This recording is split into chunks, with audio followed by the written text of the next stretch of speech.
Asteburu honetan Tximis Cup nazioarteko txapelketaren 10. edizioa jokatzen ari dira Hondarribian. 14-17 urte zazpiko emakumeen futbol txapelketak azten jarraitzen du eta dagoeneko mundu mailako referente bihurtu da.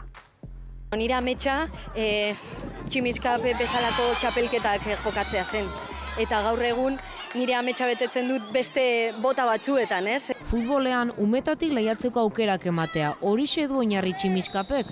Mundu mailan emakumezkoen txapelketari garrantzitsuenetarikoa bilakatu da. Reala, bai, baina Manchester United, badago Real Madrid, badago Barcelona, badago Jamarbi Suediatik edo Sporting de Portugal. Maila handikoak eta aukeratzen gaituztenak. Futbolan oraintxe bertan 4 talde euskaldun daude, Real, Athletic, Eibar eta Alavés. Hori asko esan nahi du, zer nolako lana egiten den Euskal Herrian.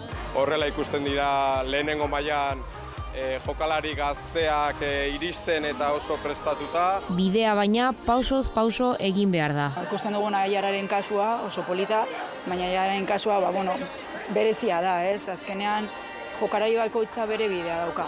Eta gu egin behar duguna jokalari bakoitzari bere bidea egin, eta iristen dena, kristona izango da Robiarentzako, baina pausoz pauso. Azkenean berentzako referentziak izatea oso polita da, baina jakin behar dute bakoitza bere bidea daukala. Eta hori da gure lana. Luzaroan neskentza futbol profesionala hortzimugan egonda begi bistan zeukaten, baina urruti zegoen eskura ezina zen. Bada orain hortzimuga hori itsasertzean da, Txingudiko badian hain zuzen ere.